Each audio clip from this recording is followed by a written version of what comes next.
Manloloko na nga, pabiktim pa. Shoutout sa mga taong sila pa yung nagloko at nagkamali. Sila pa yung umaastang nahihirapan, na kesyo, napapagod na kaya nakikipaghiwalay. Dagdagan pa ng hahanapin muna ang sarili. Sana hanapin sa piling ng iba. Yung ibinigay mo na nga sa kanya ang lahat-lahat, pinatawad mo na ng makailang beses, pagkatapos ng ilang beses niyang pagluloko, tapos in the end, sila pa yung may ganang magsabi na nasasakal na. Ikaw pa nga yung nag-a-adjust sa ugali nilang di maintindihan. Ikaw pa ngayon ang may kasalanan ng lahat. Itong mga to, napakawalang kwentang tao, diba? Unang-una, sila naman talaga yung may kasalanan. Kayo yung balik ng balik sa buhay niya, diba? Kayo na nga yung pinagmamagandahan ng loob dahil paulit-ulit kayong pinagbubuksan ng pinto kahit na paulit-ulit kayong nagloko. Kayo pa may ganang manumbat? Nasaan ang hustisya doon? Kaya kayong marurupok dyan at napakalambot ng puso. Wag na kayong maniniwala sa pinagsasabi ng mga yan na kesyo mahal kayo. Kasi kung talagang totoong mahal kayo o totoo kanyang mahal, hindi kanya magagawang paulit-ulit na saktan at iiwanan na luhaan. Tapos kapag pagod na naman siya dun sa bago niya, babalik na naman siya sa'yo. Ikaw tong si tanga, sorry for the word ha, kasi totoo naman talaga nagpakatanga ka sa kanya, diba? Tanong ko lang, nabibilang mo pa ba kung kailang beses ka na niyang iwan at ilang beses mo na siyang pinagbigyan? Diba paulit-ulit mo rin namang pinapabalik sa buhay mo? Alam mo ito ha, yung mga yan, naniniwala ako na yung pagmamahal na sinasabi nila ay napakababaw lang. Yun bang dahil mababaw, hindi matibay, madaling matumba, madaling matukso. Yun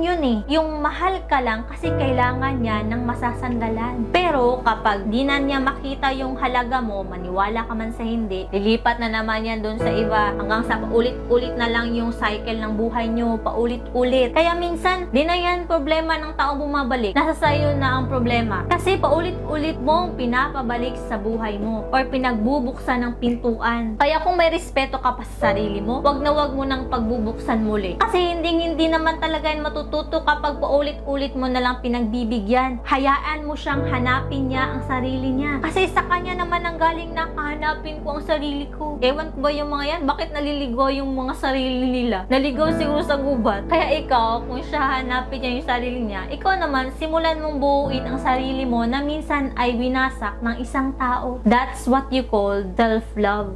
Peace.